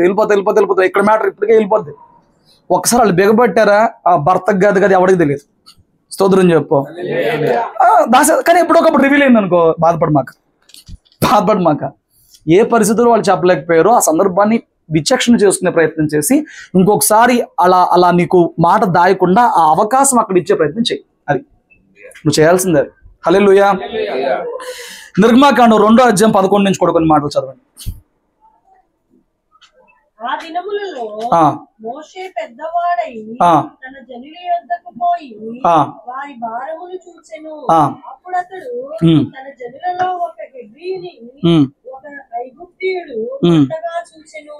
అతడు అటు ఇటు తిరుగు చూచి ఎవడను లేకపోగా ఆ ఐగుప్తీయుని చంపి ఇసుకలో వాడిని కప్పి పెట్టెను. మరునాడు అతడు బయటికి నడిచి వెళ్ళుచుండగా ఇద్దరు మనుషులు పోట్లాడుతున్నారు. అప్పుడు అతడు అన్యాయం చేసి వాడిని చూచి నీవెలాగ నీ పొరుగు వాడిని కొట్టుచున్నావని అడుగగా అతడు మా మీద నిన్ను అధికారిని గాను తీర్పుని గాను. ఇది మీకు తెలిసిందే కదా, తెలుసుగా మోసే స్టోరీ అందరికి తెలుసుగా. ఏం జరిగింది పరిశుద్ధమా అండి? అయిపోయింది కాసేపు. ఏం జరిగింది అక్కడ? ఏం జరిగింది ఏమండి? అన్యాయం చేయబడుతున్న చోట కోపం వస్తుందా రాదా? దాన్ని ఎలా హ్యాండిల్ చేస్తున్నావు? అన్యాయం చేయబడుతున్న చోట కోపం వస్తుందా రాదా? నువ్వు ఆఫీస్లో ఉన్నావు, పైన అధికారి ఎవడో ఉన్నాడు, పెత్తనం ఎవడికే ఇచ్చారు, ఆడు బుర్రలేనోడు ఉంటారు కొందరు. ఇప్పుడు జ్ఞానం లేనోళ్ళు గొప్ప స్థానంలో ఉంటారు. నేను చూసిన ప్రసంగ గ్రంథంలో చెప్తాడు ఆయన, అర్హులు కాని వాళ్ళు అర్హత లేని స్థానంలో కూర్చోబెడతారు కొన్నిసార్లు. కింద వాళ్ళకి తప్పదో ఏ పెడతారు వాళ్ళు. అలాంటి సందర్భాల్లో వాళ్ళు నీకు ఫ్రస్ట్రేషన్ తెప్పించినప్పుడు, వాళ్ళు అన్యాయం చేసినప్పుడు, ఒక నష్టం చేస్తున్నప్పుడు నువ్వు ఎట్లా రియాక్ట్ అవుతావు? వాడితో నువ్వు కుమ్మక్కైతే నీకు లాభం వచ్చిందంటే కుమ్మక్కైపోతావా? ఈజీగా. వాడు చేస్తున్న అన్యాయం నేను చూసి చూడట్టు వదిలేస్తే నాకు కమిషన్ వచ్చింది, వాడితో పాటు నేను కూడా సంతకం పెడితే నాకు కమిషన్ వచ్చింది అన్నప్పుడు అక్కడ అన్యాయం జరుగుతుంది కాబట్టి మోషేలా యథార్థం కోపం తెచ్చుకుంటావా? తెచ్చుకోవా? అన్యాయం చేసినప్పుడు కోపం రాదు నీకు? నువ్వే అన్యాయం చేయబడితే అదే నేను మాట్లాడుతున్నా ఇప్పుడు. ఇది చూడ అన్యాయం అయితే పోనీయా, నీకు వచ్చేటప్పటికి మంట వచ్చిద్దా? ఏమండి, నీ ఆఫీస్లో వాడి మీద కుట్ర జరుగుతుంది, వాడు యథార్థపరుడు, వాడిని ఏదో చేద్దాం అనుకుంటున్నారు, నువ్వేం చేస్తావు? ఆడి విషయం నాకెందుకు? ఇంత స్వార్థం అండి. అంచెదినముల్లో అంట స్వార్థ ప్రియులైపోతారంట మనుషులు. ఇంత స్వార్థం చూడు. ఒకరిని టార్గెట్ చేస్తుంటే వాడు న్యాయవంతుడైతే నువ్వు వాడిని ఏదైనా సపోర్ట్ చేయాలిగండి. మోషేని దేవుడు ఎన్నుకుంటానికి గల కారణం ఏంటంటే ఆయన చూస్తూ ఊరుకోలేడు, కానీ ఎలా హ్యాండిల్ చేయాలి కోపాన్ని తెలియదు. అది రాంగ్ వచ్చింది. మోషేని దేవుడు ఎందుకు అనుకున్నాడు? అటు పక్కన ఆ జరుగుతున్న బాధను చూసి తట్టుకోలేడు, అనగారిని వారిని చూసి తట్టుకోలేడు, ఏమో నలిగిపోతున్నాను చూసి తట్టుకోలేడు. ఇప్పుడు మనకి అంబేద్కర్ గారు అంత గొప్పవాడు ఎందుకు అయ్యాడు? జరుగుతున్న అన్యాయాన్ని చూడలేక తను నిలబడ్డాడు. తను ఎంత తిప్పలైన బండి నిలబడ్డాడు, రాజ్యాంగం తెచ్చాడు. రాజ్యాంగాన్ని బట్టి అనగారిని వారిని ఇప్పుడు పైకి తెచ్చాడు. నువ్వు అలా ఫ్రీడమ్ ఫైట్ చేయలేవా? నిలబడలేవా? సరే, నువ్వే అన్యాయం చేయబడుతుంటే నేనేమంటున్నానంటే కొన్నిసార్లు అన్యాయం చేయబడుతూ ఉంటాం. అక్కడ అన్యాయం జరుగుతూ ఉంటుంది, న్యాయం జరగట్లా, నీకు జరగాల్సిన న్యాయం జరగట్లా. అది ఫ్యామిలీలో అవ్వచ్చు, అది మనుషుల్లో అవ్వచ్చు, అది జాబ్లో అవ్వచ్చు, ఎక్కడైనా అవ్వచ్చు. అప్పుడు నీ కోపాన్ని యుక్తిగా ముందుకు తీసుకెళ్లే ప్రయత్నం చేస్తావా? ఆవేశంలో ఎదురు తప్పుడు పనులు చేస్తావా? తీసుకెళ్తారా? మోషే కంట్రోల్ తప్పాడు. ఎక్కడ లేని ఉక్రోషం వచ్చింది. ఇంట్రాన్ని కొడతావు అనవసరంగా, ఇంట్రాన్ని కొడతావు అన్యాయంగా. వెళ్ళిపోయి అతనికి వచ్చిన కోపం, కొందరు కోపంలో ఏం మాట్లాడుతున్నారు, ఏం చేస్తున్నారు, ఎలా ప్రవర్తిస్తున్నారు, ఎలా కొడుతున్నారు తెలియదండి. ఇంకొంతమంది ఏం చేస్తారు తెలుసా? వాళ్ళ కోపం వచ్చినప్పుడు డైరెక్ట్గా కోపం తెచ్చుకోలేక మందేసి వస్తారు. ఏంటి ఇప్పుడు? ఆడు మందేసి ఉన్నవాళ్ళే పోనీరా. యథార్థంగా ఎందుకు మందాగాడు చెప్పనా? గొడవ పెట్టుకుంటాక మందాగాడు. ఇప్పుడు మందు దిగిపోయిన తర్వాత నాకు తెలియలేదని చెప్పి తప్పించుకుంటే గొడవ పెట్టుకున్నాడు. నిజం అండి, టెక్నిక్లు ఇవన్నీ, వాళ్ళకున్న ఫ్రస్ట్రేషన్ తెచ్చుకునే మార్గాలు ఇవన్నీ. స్తోత్రం చెప్పు. అన్యాయం చేయబడుతున్న చోట మన కళ్ళ ముందు అన్యాయం జరుగుతుంటే మనం రియాక్ట్ అవ్వాలి. దాన్నే మోషేలో ఆ గుణాన్ని దేవుడు చూశాడు. అన్యాయం చేయబడుతున్న చోట, అణగారిపోతున్న చోట నీ మనసు కదలాలి, నీ మనసు చెలించాలి. యేసయ్య మనం సాతాను చేతిలో నలిగిపోవడం చూసి, మోషే ఎలాగైతే తన సింహాసనం వదిలిపెట్టేసి వచ్చాడో, యేసయ్య సాతాను చేతిలో అణగారిపోతున్న మన జీవితాలను చూసి, బంధించబడిన మన జీవితాలను చూసి ఆయన తన సింహాసనం వదిలిపెట్టి వచ్చాడు. హల్లెలూయా. మోషే జీవితంలో, యేసయ్య జీవితంలో కొన్ని పోలికలు ఉంటాయి. మోషే తన సింహాసనం వదులుకున్నాడు. ఫరో కుమార్తె యొక్క కుమారుని అనిపించుకుంటానికి ఇష్టపడలా, రాజు కుమారుని అనిపించుకుంటానికి ఇష్టపడలా, రాజుగా ఉంటానికి ఇష్టపడలా. తండ్రి కూడా, మన ప్రభువైన యేసుక్రీస్తు కూడా పరలోకల సింహాసనం మీద కూర్చుని ఎగ్జిబిషన్ లాగా చూడటానికి ఒప్పుకోలా. భూమి మీదకి వచ్చి మనందరినీ సాతాను చెర నుంచి, దాని బంధకము నుంచి, దాని యొక్క చెర నుంచి విడిపించిన వాడిగా ఉన్నాడు. హల్లెలూయా. ఆ క్వాలిటీ ప్రభు చూస్తాడు. నేను అంటున్నాను, నీ కళ్ళ ముందు ఎందరో మనుషుల చేత కాదులేండి, దుష్టుని చేత బంధించబడి పీడించబడుతున్నారు కదా. ఏం చలనం పుట్టదు నీకు? స్వార్థ ప్రియులు మీరు ఇప్పుడే చెప్పేశారు, మేము పట్టించుకోం. కళ్ళ ముందు ఆఫీస్లో అవడం ఏమన్నా అవుతుంటే పట్టించుకోనంటే, నీ కళ్ళ ముందు ఎందరో దేవుడిని ఎరుగక, సత్యం ఎరుగక, ప్రభువు తెలియక, విడిపించే ఆ నాదుడు తెలియక, ఈ సువార్త తెలియక, ఈ వాక్యం తెలియక ప్రార్థన, నీ కళ్ళ ముందు ఎందరో పాడైపోతున్నారు. నీకు నీ స్వార్థం ఒకటే కావాలి, నువ్వు నీ దేవుని దగ్గర నీ లాభం ఒకటే కావాలి, నీ జీవితం కట్టుకుంటమే కావాలి. నీకు ఎన్ని డోంట్ కేర్, నీకు అవసరం లేదు, ఎన్ని అవసరం లేదు. ఏమండి, మోషే చూస్తా ఊరుకోలేడు. కానీ అది ఎలాగెళ్ళాలి అనేది అతనికి అర్థం కాదు. ఎలాగా అక్కడ న్యాయం తేవాలి అర్థం కాదు. కొన్నిసార్లు న్యాయం తేడానికి కూడా నీ కోపము ఆయుధం, అంటే అది ఉపయోగపడదు, ఉపయోగపడదు. నీ కోపము న్యాయం చేయాల్సిన చోట ఉపయోగపడదు. కోపము యుక్తిగా మారాలి, సహనంగా మారాలి, సమయం కోసం ఎదురు చూడాలి. ఏమండి, గాంధీ గారు యుద్ధాలు చేసేస్తే మనకి ఎప్పుడో వచ్చేస్తుంది కదా. ఎందుకు అశాంతి మార్గంలో శాంతి మార్గంలో వెళ్ళమన్నాడు? యుద్ధాలు చేస్తాం కానండి, మన వాళ్ళని కోల్పోతాం కదా, మన వాళ్ళు చచ్చిపోతారు కదా, ఆ యుద్ధంలో మన రక్తం చిందించబడింది కదా, యుద్ధంలో వీరుడు చేస్తాడు, ఆ కుటుంబం ఏడ్చింది కదా. అందుకే అహింసావాదంలో ఆయన మన దేశానికి ఎక్కడా లేదు. మన దేశంలో మాత్రం అహింసావాదంలో మనకి విమోచన, స్వతంత్రం వచ్చింది. హల్లెలూయా. ఊరికే వేసారు బొమ్మలు ఆయన ఫోటోలు డబ్బుల మీద. ఆయన నోట్లప చలిద్దా? చల్లదు. ఎందుకు? ఆయన చేసింది గొప్ప పని. రక్తం ఉడికిపోతున్న సందర్భంలో కూడా అణుచుకున్నాడు, అహింసావాదంలో వెళ్ళాడు. స్తోత్రం చెప్పు. అన్యాయం చేయబడుతున్న చోట నువ్వు రియాక్ట్ అవ్వాలి, కానీ ఎలా రియాక్ట్ అవుతున్నావు అది పట్టుకో. ఎలా రియాక్ట్ అవుతున్నావు? అన్యాయం చేయబడిన చోట ఎలా రియాక్ట్ అవుతున్నావు? ఏమండి, అది చాలా అది యుక్తిగా రియాక్ట్ అవ్వాలి. ఇప్పుడు మనం లంచం ఇవ్వచ్చు, అసలు ఇవ్వకూడదు. అక్కడ లంచం అడుగుతున్నాడు, ఏముందంటే 2000 పడితే అయిపోద్ది, నీకైపోద్ది. అసలు 2000 తెచ్చుకుని ఇవ్వగలిగిన సామర్థ్యం లేనోడు ఉంటాడు. వాడి బతికి ఏంటండి? వాడి పరిస్థితి ఏంటండి? ఏమండి, మనం ఏం పట్టించుకోం. ఇలా లోకంలో పట్టించుకుంటూ పోతే చాలా ఉన్నాయి. ఎక్కడ మనుషులు నష్టపోతున్నారు, నలిగిపోతున్నారు, అణిగిపోతున్నారు సందర్భాలు చాలా ఉన్నాయి. అలాంటి చోట రియాక్ట్ అయినోడు గొప్పడు. ఆ రియాక్షన్ ఎలా ఉండాలంటే తెలివిగా ఉండాలి. మోషే ఇక్కడ ఏం చేస్తాడంటే కోపంలో వెళ్ళిపోయి, ఈయన కొడతావరా, ఇడు మావోడు కదరా అని చెప్పి టప్ టప్ టప్ టప్ కొట్టేశాడు. ఆ కోపానికి అక్కడ చచ్చేపోయాడు. ఆ కోపం వలన రియాక్ట్ అవ్వడం మంచిదే కానీ కోపంతో కాదు. ఆ కోపం వలన 40 ఏళ్ళు దైవ చిత్తానికి దూరంగా ఉన్నాడు. చల్లించుకున్న వెలంతా చెప్పన 40 సంవత్సరాలు తన జీవితంలో కోపం తీసేస్తానికి మాత్రమే దేవుడు ట్రైనింగ్ ఇచ్చాడు. నేను చెప్పనా, నీకు అసలే అసహనం అయితే నీ పరిస్థితులన్నీ చిరాకెందుకు పడుతుంది తెలుసా? నీకున్న పరిస్థితులన్నీ ఇంకా చికాకెందుకు పడుతుంది చెప్పనా? దేవుడు నీకు సహనం నేర్పిస్తాకి, నీకు అసలే చికాకు కదా, చికాకు తీసేసేలాగా నీకు అన్ని చిరాకు పోయి పడతాడు దేవుడు. నిజం. దేవుడు ట్రీట్మెంట్ వేరేలా ఉంటుందండి, నువ్వు కోరినట్టు ఉండదు. నీకు అసలే చిరాకు కదా, అసలే ఓర్చుకోవు కదా, అసలే ఒప్పుకోవు కదా, అసలే ఊరుకోవు కదా, దేవుడు నీ పని ఎట్టా ఉందా నాన్న, నీ సంగతి చెప్తానా, కానీ నీకు ఏది చేస్తే సహనం వచ్చుద్దో అలాంటి ఇసుగు వచ్చే పనులే అన్ని చేతులు పెడతాడు. అది నువ్వు కోపంతో జయించలేవు. ఇప్పుడు ఏం చేశాడు?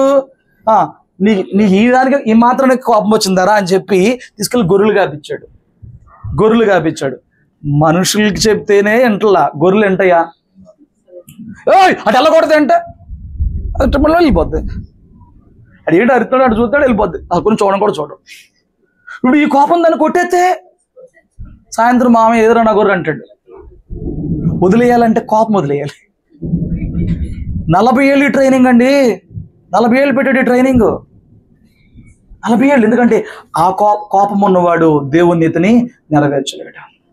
మనం చెప్పుకున్నాం కదా, కోపం ఉంటే దేవుని నీతిని నెరవేర్చలేము, దేవుని పని చేయలేము, దేవుని పనికి ఉపయోగపడ్డ కోపం ఉన్నాడు. దైవిక కోపం ఉండాలి.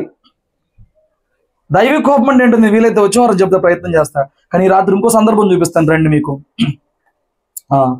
2వ దినవృత్తాంతం. ఇప్పుడు 3 సందర్భాలు చెప్పా. ఒకటి, నువ్వు ఎక్కడన్నా అన్యాయం లేదా నువ్వు మోసం చేయబడతావు చూడు నీ వారి చేత నువ్వు మోసం చేయబడినప్పుడు నీ కోపం వచ్చింది, కానీ జాగ్రత్త ఆ కోపం విషయంలో.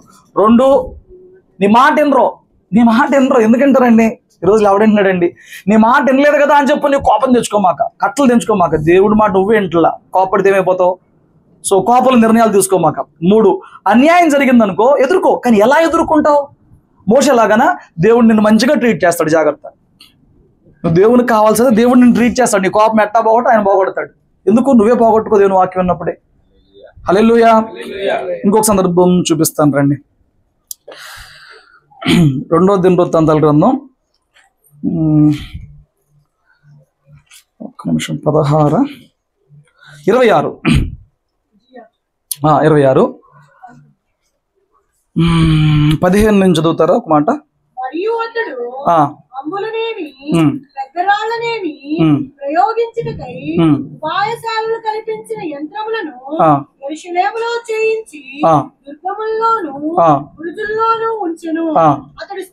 అతడు స్థిరపడే వరకు అతనికి ఆశ్చర్యకరమైన సహాయము కలిగిన కనుక అతని కీర్తి దూరముగా వ్యాపించెను. నువ్వు స్థిరపడాలి అంటే ఏం కావాలి? నీకు దేవుని సహాయం కావాలి. అతడు స్థిరపడే వరకు అతనికి ఆశ్చర్యకరమైన సహాయం కలిగిందంట. నువ్వు అనుకుంటాట్లేదు ఇది నా జ్ఞానం కదా, ఇది నా శ్రమ కదా, ఇది నా బలం కదా అనుకుంటానికి లేదు. ఆ ఉజ్జియా అనే రాజు గొప్ప పేరు తెచ్చుకున్నాడు అంటే కారణం అతడు స్థిరపడే వరకు అతనికి ఆశ్చర్యకరమైన సహాయం కలిగింది. అతని కీర్తి కనుక అతని కీర్తి దూరంగా వ్యాపించింది. ఓకే, నీకు పేరు వచ్చిందంటే దేవుని సహాయం గుర్తుపెట్టుకో. అతడు స్థిరపడిన తర్వాత గర్వించి చెడిపోయాడు. ఏమైందంట? గర్వం ఎప్పుడు వచ్చిందో చెప్పనా? ఏమీ లేనప్పుడు రాదు, ఏదో నుంటే గర్వం వచ్చింది. ఏమి లేనోడికి ఏమన్నా వచ్చిందండి? ఏమోలే బాబు నా బతికే ఎంత అంటే అన్నాడులేండి. ఏమీ లేనోడు దీనంగానే ఉంటాడు, అవును కదా? అడిగేం లేదు, ఏం మాట్లాడతాడు? పోనీలే బాబు అంటే అన్నారులే బాబు అని చెప్పి నోచుకుంటారు. ఏమన్నా ఉందనుకో, ఏమనుకుందావురా నా గురించి నువ్వు అంటే ఏంటి? ఆడేదో అనుకున్నాడు ఆడి గురించి. నేను ఇది మన ఒట్టు ఊపిరండి, మనది ఏముందండి, మట్టి దేహము. మనం ఏ పాటి వాళ్ళం? ఇప్పుడు ఏంలో ఈ నైట్ ఒక చిన్న బ్లడ్ క్లాట్ అయిందనుకో, ఈడు తిరిగిపోతాయి. ఒక కాలు ఒకవైపు, ఒక చేయి ఒకవైపు అయిపోతుంది. ఏంటి నువ్వేమనుకున్నావు నీ గురించి? నీ గురించి ఇప్పుడు ఏముంది? ఇప్పుడు ఒక చిన్న బ్లడ్ క్లాట్ అయిందనుకో, అయిపోయింది సీన్. ఈ హార్ట్ ఉంది, ఈ హార్ట్లో చిన్న క్లాట్ అయిందనుకో ఏమైపోతావు? హార్ట్ అటాక్ వచ్చేస్తుంది. ఏమండి? కార్డియాక్ అరెస్ట్ జరిగిపోద్ది, ఒకసారి స్టక్ అయిపోద్ది, అలాగా ఇంకంతే చచ్చిపోతావు.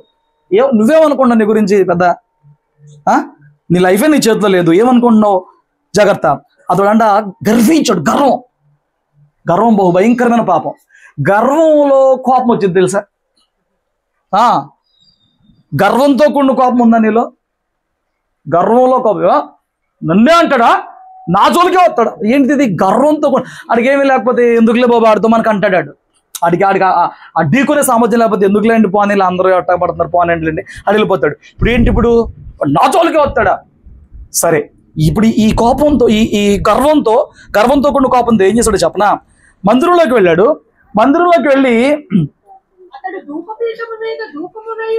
అదంతా వద్దమ్మా, నేను చెప్తాను.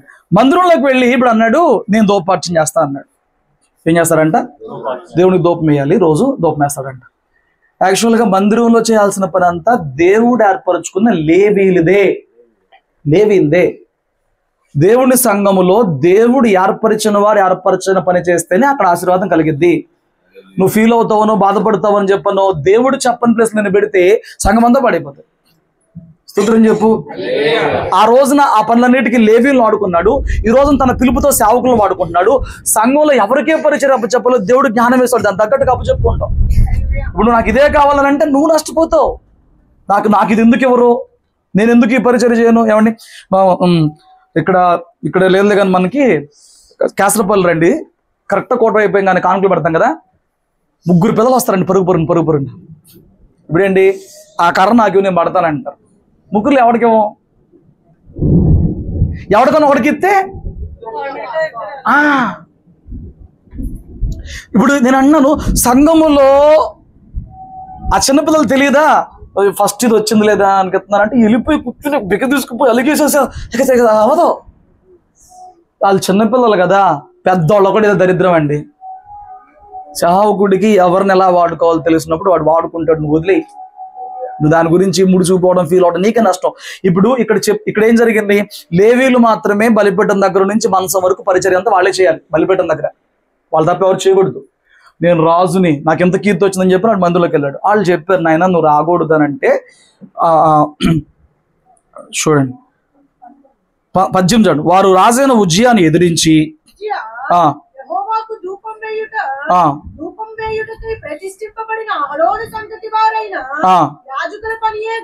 యాజకుల పనే గాని కాదు,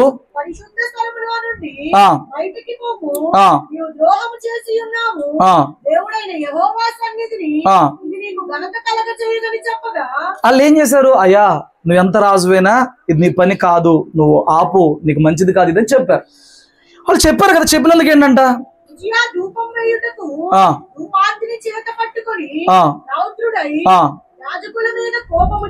ఏం చేశారని కోపం చూపిస్తున్నావు? నేను ఒక పని చేయబోతే నాకు వద్దంటున్నాడు ఈయన. నేను ఒక పని చేయబోతుంటే నేను వద్దంటున్నాడు. నేను అంటున్నాను, నీకు మంచి చెప్పేవాడు సేవకుడైనా, తండ్రి అయినా, తల్లి అయినా, అసలు నీకు మంచి చెప్పేవాడు ఉన్నాడంటేనే నీకు మంచి జీవితం అనమాట, నీకు గొప్ప జీవితం. అందరూ వాళ్ళకి నచ్చినవి అన్నీ చేస్తారు, నాకే మా అమ్మ నమ్మనంటే అసలు నన్ను ఏం చేయనివ్వరు, నాకు అన్ని కంప్లైంట్లే. గింజుకోమాక, బాధపడమాక. నీకు అసలు మంచి చెప్పే తల్లిదండ్రులు ఉన్నారా? నీకు మంచి చెప్పే సేవకుడు ఉన్నాడా? నువ్వు ధన్యుడివి, ధన్యురాలివి. సేవకుల మీద ఎందుకండి కోపం? మంచి చెప్పే తల్లిదండ్రుల మీద ఎందుకండి కోపం?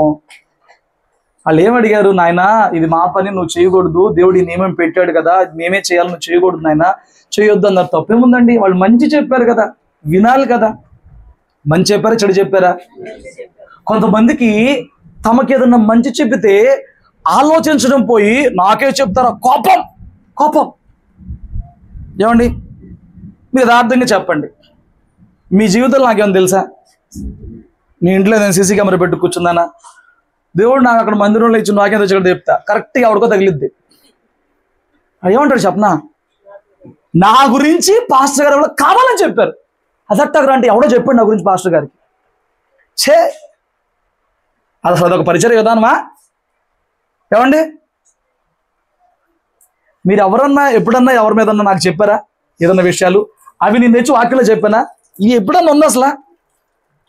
మాయరోగం కొంతమందికి వాక్యం చెబితే దేవుడు నాకు చెప్పాడు అనుకోరు వాళ్ళు, దేవుడు నాకు చెప్పాడు అనుకోరు. ఇప్పుడు 3 వారాల నుంచి కోపం, దీర్ఘశాంతం అనే అంశం గురించి మాట్లాడుతూ కోపం ఎక్కడ వస్తుందో సరి చేసుకుందాం, అప్పుడు దీర్ఘశాంతం వస్తుందని చెప్తున్నాను కదా. ఈ 3 వారాల్లో నీ గురించి ఒక సంగతి దేవుడు టచ్ చేస్తున్నాడా? అది ఎవరన్నా చెప్తే చెప్పానా? కాదే, బైబిల్లో ఉన్న సంగతులు. దేవుడు ఒక సీక్వెన్స్లో నడిపిస్తున్నాడు. వచ్చే వారం వాక్యం అనుకో, నీకు ఈ వారం తెలియదు, నేను మళ్ళీ వెళ్తాను, ప్రిపేర్ అవుతాను, కింద మీద పడతాను. అసలు ఈ వారం దైవిక కోపం చెప్పేసి ముగిద్దాం అనుకున్నా. దేవుడు 4 పాయింట్లు ముందు పెట్టాడు. ఇలా కూడా కోపం వస్తే కాస్త చెప్పు వాళ్ళకి, అక్కడ అనుచుకోవాలి, అనగాలి, మారాలని. 4 పాయింట్లు దొరికినాయి, 4 పాయింట్లు వేసుకోవచ్చు సార్. ఎవరి మీద కోపం? కొన్నిసార్లు కోపం వచ్చినప్పుడు అసలు నీకు ఎవరి మీద కోపం వచ్చిందో కూడా చిన్న పెద్ద తేడా తెలీదా? తండ్రితో మాట్లాడుతున్నావా, తల్లితో మాట్లాడుతున్నావా, సాకుడితో మాట్లాడుతున్నావా? ఏం చెప్పారని వాళ్ళ మీద ఎదురు కోపం చూపిస్తున్నావు? వాళ్ళకి ఏమైనా తప్పుడు పని చెప్పారా? నీ మంచిగా చెప్తారు ఏదైనా చెప్పినప్పుడు, ఇది కాదమ్మా, ఇది తప్పమ్మా, ఇలా ఉండకూడదమ్మా, ఇది తప్పమ్మా, ఇది మార్చుకోమ్మా. ఏమండి, ఒకరోజు ఆంటీ నేను ఒక సంఘానికి వెళ్ళాం, వాక్యం చెప్పి అక్కడ కోటం జరుగుతుంటే వెళ్ళాం. ఆ పాస్టర్ గారు ఆ వీధిలోనే ఉంటాడు. ఆ సంఘానికి వచ్చే వాళ్ళందరూ ఆ వీధిలో వాళ్ళే ఉంటారు మ్యాక్సిమం. మేము వాక్యం చెప్పేసాను, అయిపోయింది. వాళ్ళ ఆవిడ, వాళ్ళ పిల్లలందరూ ఇంట్లో భోజనాలు వేసి సిద్ధపరిచారు. మేము లోపలికి వెళ్ళాం, ఆ గదిలోకి వెళ్ళాం, వేసి భోజనాలు పెట్టి మాట్లాడుతున్నారు. మాట్లాడేటప్పుడు ఆయన ఒక మాట చెప్పండి, నాకు గుర్తుండిపోయింది. అయ్యా, వీళ్ళందరూ నా కళ్ళ ముందే ఉంటారు కదా, మరి ఆ వీధిలోనే ఉంటున్నాడు. ఇక్కడ ఇది వీధి, ఇది ఇల్లు, ఆ వీధి చివరికి చర్చు, అంటే ఇదే వీధిలో, అదే సేమ్ వీధిలో ఆఖరిని చర్చు, ఈ ఆఖరిని నేను ఇల్లు, అలా ఉంది ఆయనకి. సో ఇప్పుడు నేను ఈ వీధిలో ఉంటాను కదా, వీళ్ళందరూ ఏమంటున్నారంటే, అయ్యగారు మన సంగతులన్నీ తెలిసి కావాలని వాక్యంలో చెప్తున్నారు అంటున్నాడు. వాళ్ళు ఎప్పటికీ బాగుపడలేరు తెలుసా? దేవుడు నాతో సేవకుడు ద్వారా మాట్లాడిస్తున్నాడు అనేది గమనించకపోతే, తెలుసుకోలేకపోతే, అది లోపడకపోతే, ఇలాగా వెనకమాల ఏదన్నా ఏమంటారు అసంతృప్తిని వ్యక్తం చేసే ప్రయత్నం చేస్తే, ఏమండి ఎప్పటికి సెట్ అవ్వలేవు. తల్లిదండ్రులు చెప్తున్నారా, విను. ఏం చెప్తారంటే తల్లిదండ్రులు చెడిపో అని చెప్తారా? ఏ తల్లి ఏ బిడ్డకి చెడిపోరా అని చెప్పిద్దండి? చెప్పరు, మంచి చెప్తారు, విను. చెప్పేవాళ్ళ మీద కోపపడితే ఏమైపోతావు? చెప్పేవాళ్ళు లేక పాడైపోళ్ళు ఎందరో ఉన్నారు. చెప్పేవాళ్ళు లేక పాడైపోళ్ళు ఎంతోమంది ఉన్నారు. నీ కానుకల కోసం కాకుండా, నీ దగ్గర దేన్నో దోపిడీ చేసుకునే మనసు కాకుండా, నేను దేవునిలో ఒక మంచి భక్తులు నిలపాలి, నీలో ఉన్న చెడుని తీసివేసి నిన్ను రాకడికి సిద్ధపరచాలని చెప్పని సేవకుడు తాపత్రయంతో నీలో చెడుని తీసే ప్రయత్నం చేస్తున్నప్పుడు విను తప్ప, ఆడు చేయట్లేదా, వీడు చేయట్లేదా, ఎందుక మాటలు, ఎందుక ఆ విరక్తి మాటలు, ఎందుకు అసంతృప్తి మాటలు, కోపం ఎందుకు? ఏమండి, సేవకుడు పని అదే కదా, నేను తయారు చేయాలి రాకడి కోసం. సేవకుడు పని ఏంటి? మందిరాలు కడతాం సేవకుడి పని ఏం కాదు. పెద్ద సభలు పెట్టి పెద్ద దోణి పిలిచి మా సభకి 1,00,000 మంది వచ్చారని చెప్పుకుంటూ ఇదేమీ దేవుడి పరిచయలు కావు. క్రీస్తులను మిమ్మల్ని సంపూర్ణంగా చేస్తే అనేది నిలబెట్టాలి, ఆయన స్వరూపులకు తెచ్చి. అది కదా చేయాల్సిన పరిచర్య. దాని కొరకు గద్దించమన్నాడు, ఖండించమన్నాడు, బుద్ధి చెప్పమన్నాడు, హెచ్చరించమన్నాడు, చెప్పాడు కదా. చెబితే ఏంటి కోపం? ఈ కోపం కూడా వాడికి ఏదన్నా ఉంటే వచ్చింది. వాడికి ఒక తలాంత ఉండాలి, వాడికి కాస్త రూపాయి ఉండాలి, వాడికి కాస్త సామర్థ్యం ఉండాలి, వాడికి కాస్త యవన బలం ఉండాలి, వాడు ఏదో ఒకటి సంఘానికి ఉపయోగపడుతున్నాడే ఉండాలి. అప్పుడే కోపం వచ్చింది. వీడికి ఎందుకు కోపం? నేను రాజుని, అందుకు కోపం వచ్చింది. జాగ్రత్త. నీకు ఒకవేళ దేవుని సన్నిధిలో సంఘం మీదో సేవకుడి మీదో ఏమండి కొంతమందికి సంఘం మీద కోపం వచ్చింది. ఎందుకు సంఘం మీద కోపం? ఏమండి కొంతమందికి నేను ఆ సంఘానికి అయితే వెళ్ళను. నేను చెప్పనా, నువ్వు ఆ సంఘానికి వెళ్ళి ఇద్దరు ఊరుకోడు. ఏం ప్రాబ్లం నీదా అతందా? నేను చెప్తాను, సేవకుడు దుర్బోధకుడు అయితే వదిలిపెట్టేస్తే నేను దాని గురించి మాట్లాడట్లా. బైబిల్లో ప్రతి ఆత్మను నమ్మేక పరీక్షించుకుని ఏ ఆత్మ దేవుని సంబంధమైన తెలుసుకునే సంఘంలో ఉండమంటున్నాడు. వెరీ గుడ్, అది కరెక్టే. అయితే సేవకుడు నిన్ను మంచి కోసం ఆయన ఏదన్నా దగ్గరికి పిలిచి మాట చెప్పినప్పుడు విను, తప్పలేదు. వాక్యంలో దేవుడే చెబితే తప్పలేదు. ఇప్పుడు కొందరు ఉంటారండి నిజంగా. ఇప్పుడు ఇక్కడ పొరపాటు ఏం జరుగుతుందంటే కొందరు ఉంటారు, వాళ్ళు ఏంటంటే ఇప్పుడు ఎవరు వచ్చారు, ఈయన వచ్చాడు, ఈయన మీద కంప్లైంట్ మొన్న ఆవిడ చెప్పింది, ఆ వాక్యానికి దానికి సంబంధం ఉండదు, కలిపి తిట్టేస్తాడు. అర్థం కాదా? అక్కడ చెడగొట్టుకుంటారు సేవకులు. తీసిన వాక్యమేమో దేని గురించో, చెప్పేదేమో దీని గురించి. అక్కడ అర్థం కదా, అర్థమైపోద్ది. అంటే దేవుడు ఇచ్చిన మాట నువ్వు మనుషులను చూసి చెప్పే మాట, అది తప్పు, ఆ బాధ తప్పు, అది కరెక్ట్ కాదు. నేను దాన్ని సపోర్ట్ చేయట్లా. కానీ నీ తల్లి, నీ తండ్రి, నీ సేవకుడు నిన్ను ఏదో తప్పు, అయ్యా ఇలా చేయడం మనం తప్పు అని చెప్పారా, ఫస్ట్ ఆగు. ఎందుకు ఇది తప్పు, ఎందుకు చేయకూడదు, ఏం నష్టం వివేచించు. తప్పు అనిపించింది తగ్గిపో. వాళ్ళు ఏం రీజన్ చెప్పారు, నాయన ఇది మా పని కానీ నీ పని కానీ ఇది నీకు ఘనత కాదు, వదిలే అని చెప్పారు. వినాలా వద్దా? వినకపోవడానికి బహుమానం ఏంటంటే వాళ్ళందరి ముందు అప్పుడే నొసట కుష్టి వ్యాధి, కోపం పాపం అయిపోయింది. చెప్తున్నాలుగా పాపం ప్రతిఫలంగా మార్చబడి వెంటనే నొసట కుష్ఠరోగం వచ్చేసిందంట కుష్ఠరోగం. ఏమండి ఇట్లాగే యెరోబాము అన్నాడు, సేవకుడు వచ్చి బలిపీఠం బద్దలైపోద్దని చెప్పినప్పుడు చెయ్యి చాపెట్టి పట్టుకొని రాండి అన్నాడు. ఎండిపోయింది చెయ్య. ఎవరి మీద నువ్వు కోపం చూపిస్తావు? ఏమండి ఎవరి మీద నువ్వు ఆశం చూపిస్తావు? నీ తండ్రినైనా తల్లినైనా దూషిస్తే కారు చీకట్లో దీపం మారిపోద్ది అన్నాడు. అమ్మా కళ్ళు పీకెత్తాయి అన్నాడు. ఎవరి మీద? నిన్ను కాసి నిన్ను పెంచి దేవుణ్ణిలో నేను దైవికంగా తయారు చేసుకునే తల్లిదండ్రుల మీద, సేవకుల మీద నీ కోపం. ఎందుకు కోపం? మంచి చెబితే నీ కోపం. ఎందుకు కోపం? తప్పు అని చెప్తే నీ కోపం. మంచిది కాదు నీకే. దానివల్ల నువ్వు ఏమి సాధించలేవు. ఆడి చెయ్యి ఎండిపోయింది, ఇడిగా కుష్ఠరోగం వచ్చింది. అంటే సమయం లేదు రిఫరెన్స్లు తీసి చెప్తాకి. వాడి చెయ్యం ఎండిపోయింది. మళ్ళీ ఏంటి తెలుసు విచిత్రం, ఆ దైవజనుడు అయ్యా నా చెయ్యి ఎండిపోయింది ప్రార్థన చేయమంటే మళ్ళీ ఆ దైవజనుడు ప్రార్థన చేస్తే నీ చెయ్యి బాగుపడింది. మరి ఎవరి మీద కోపం చూపించావు? ఆడే దిక్కవుతాడు. నేను అదే చెప్తున్నా, ఆడే దిక్కవుతాడు.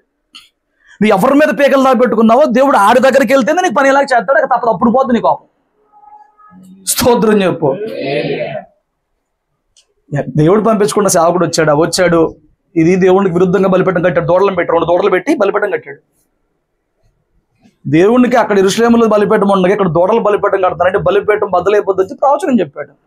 దేవుడు చెప్పాడు. ఇప్పుడు అంటాడు అని పట్టుకుంటారా అన్నాడు. చెయ్యి ఎండిపోయిందంతే. జాగ్రత్త. నీకు బుద్ధి చెప్పే వారి మీద కోపం, అది భర్త అవ్వచ్చు, భార్య అవ్వచ్చు. నీకు మంచి చెప్తే వినాలంతే. వినంతే. నచ్చపోయినా విను. రికార్డ్ చేసి పెట్టి మరి విను. ప్రశాంతంగా ఉన్నప్పుడు విను. ప్రార్థన చేసినాక ప్రశాంతమైన మనసుతో విను. తొందరపడద్దు, కోపపడద్దు మంచి చెప్పిన వాళ్ళ మీద. అసలు నీకు మంచి చెప్పి వాళ్ళు ఉన్నారంటే నీకు దేవుడు మంచి పొజిషన్లో పెట్టండి నేను తీసుకెళ్ళి. దావీదు చెప్తున్నాడు, నన్ను గద్దించేవారు ఉంటే నాకు తైలాభిషేకం అన్నాడు. అవునా కాదా? నీకు గద్దించేవారు ఉన్నారా? నీకు మంచి చెప్పేవారు ఉన్నారా? నేను హెచ్చరించేవారు ఉన్నారా? మంచి లైఫ్, మంచి జీవితం, మంచి బంధాలు దేవుడు నీకు పెట్టాడు. మంచి సేవకుడిని, మంచి కుటుంబాన్ని, తల్లిదండ్రులు పెట్టాడు. వినో, బాగుపడతాం. కోపపడుకు పాడైపోతాం. హల్లెలూయా. ఈ సందర్భాల్లో కోపం వస్తే నువ్వు ఎలా ప్రవర్తిస్తావు? పోయిన వారం 4 చెప్పా, అంతకుముందు 1 చెప్పా, ఇప్పుడు 4 చెప్పిందేని 9 సందర్భాలు మనం పట్టుకున్నామండి. కోపం వచ్చే అవకాశం ఉంది ఇలాంటి చోట.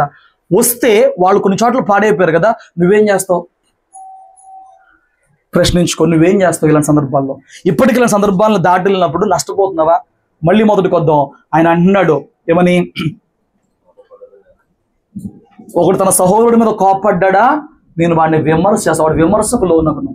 వాడు సహోదరుడిని వేస్ట్ ఫెలో, పనికి మనోడా అన్నాడా, మహాసభలో పెడతా. ద్రోహి అన్నాడా, నరకాగ్నిలో పడేస్తా. ఇప్పుడు నీ కోపం వచ్చినప్పుడు ఎంత కంట్రోల్డ్గా ఉంటున్నావు? అది సూర్యుడు అస్తమించలో వెళ్ళిపోతుందా? సాయంత్రం వస్తే పొద్దున్న సూర్యుడు వచ్చేలో వెళ్ళిపోతుందా? ఆ కోపం నిలిచి ఉంటుందా? ఎంతవరకు నిలిచి ఉంటుంది? ఆ నిలిచినప్పుడు నువ్వు ఎలా ప్రవర్తిస్తున్నావు? సంసోనులాగా ముడుచుకుపోయావా కొన్ని దినాల పాటు?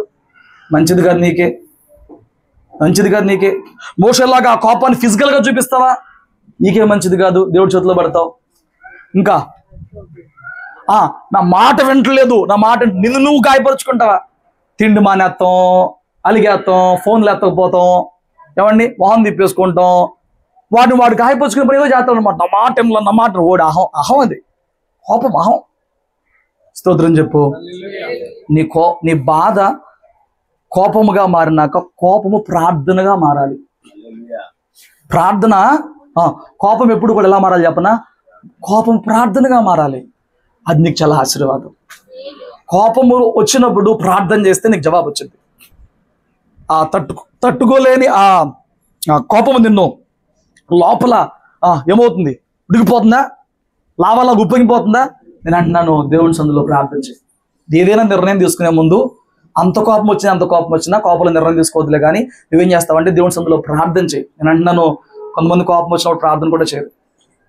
చేస్తారా? ఇప్పుడు గొడవ అయిపోయింది, ఇప్పుడు మా భార్య అలిగేసింది, భర్త వచ్చి సర్లే ప్రార్థన చేస్తారంటే నువ్వు చేసుకా తర్వాత చేస్తా, ఏమండి చేయరు. కొంచెం కోపం దగ్గర ప్రార్థన కూడా చేయరు. జాగ్రత్త, కోపం వచ్చినప్పుడు ఎక్కువ ప్రార్థన చేయి. నువ్వు తొందరపాటు పనులు చేయకుండా, నీ కోపం పాపంగా మారకుండా దేవుడు చూసుకుంటాడు. అయ్యో సంసోన్ జీవితం పాడైపోయిందంటే నాకు సంసోన్ ఫేవరెట్ అనమాట. అసలు మళ్ళా అడ్జుడు కొట్టేస్తాడు, దడిసిపోతారు. అప్పట్లో హీరోయిట్గా ఉండేది అంతా. అలాంటోడు మూర్ఖ పని చేశాడు కదా, పిచ్చి పని చేశాడు కదా. ఏమండి వాళ్ళ మీద కోపం వస్తే ఎందుకు చెప్పావని చెప్పిన పని అడిగి ఇంకొకసారి నీకేమని చెప్తేనేమో ఏదో ఒకటి అక్కడే సెటిల్ చేసుకోకుండా వెళ్ళిపోయాడు. ఏమైంది? ఆ ఫ్యామిలీ పాడైపోయింది. జాగ్రత్త. ఈ 4 సందర్భాలని గుర్తుపెట్టుకో. నిన్ను ఎవరన్నా నీకు మోసం చేస్తున్నప్పుడు, నీ వాళ్ళే నీకు బాధ కలిగించినప్పుడు, నీ వాళ్ళ వల్ల నీకు నష్టం కలిగినప్పుడు ఎలా రియాక్ట్ అవుతున్నావు? నీ మాట వినరు, ఎవడి మాట ఎవడింట్లా. వినే వరకు ఓపిక పట్టు, వినే వరకు ఓర్చుకో, ప్రార్థన చేయి. ప్రభా మాట్లాడు, హృదయంలోకి వెళ్ళేలాగా చేయి ప్రభా, అడుగు. మంచిది. అన్యాయం జరిగిందనుకో ఫిజికల్గా వెళ్ళకు, దేవుని సహాయం కోరు. దీన్ని ఎలా వెళ్ళాలి ప్రభా, అడుగు, పొందుకో, బాగుంటది. ఇంకా నీకు చెప్పేవాళ్ళు ఉంటే వినమ్మా, ఎంత మంచిది, విను. తర్వాత పాటితల తర్వాత ఓపికగా విను. చేదరించుకోమాక, అసహించుకోమాక, కోపడమాక, ఆగు, ఓర్చుకో. నీకు దేవుడు అలాంటి వాళ్ళు పెట్టాడంటే నువ్వు ధన్యుడివి కదా. హల్లెలూయా. ఇది కాదు అని ఈ 4 సందర్భాల్లో దాటావా? నువ్వు నిర్నిమిత్తంగా కోపడిన చోట దేవుడు లెక్కడుగుతాడు చెప్పుకోవాలి. నువ్వు కోపం లేదన్నా పలికిన చోట దేవుడు మహాసభలో పెడతాడు. నువ్వు ఆ సిగ్గును భరించాలి, ఆ నిందను భరించాలి. అది కూడా దాటావా నరకాగ్నిలో వేసేస్తాడు. ఎక్కడ పడతాడని తీసుకెళ్ళి వేసేస్తాడు. రాత్రి విన్న వాక్యాన్ని బట్టి మనమైతే ఆయా సందర్భాల్లో దేవుని సహాయంతో, ఆయన ఆత్మ సహాయంతో కోపమును అధిగమించి దీర్ఘశాంతముతో నింపబడదాము. అటు కృప అట్టి భాగ్యం దేవుడు మనందరికీ దయచేయును గాక. ప్రార్థన చేసుకుందాం.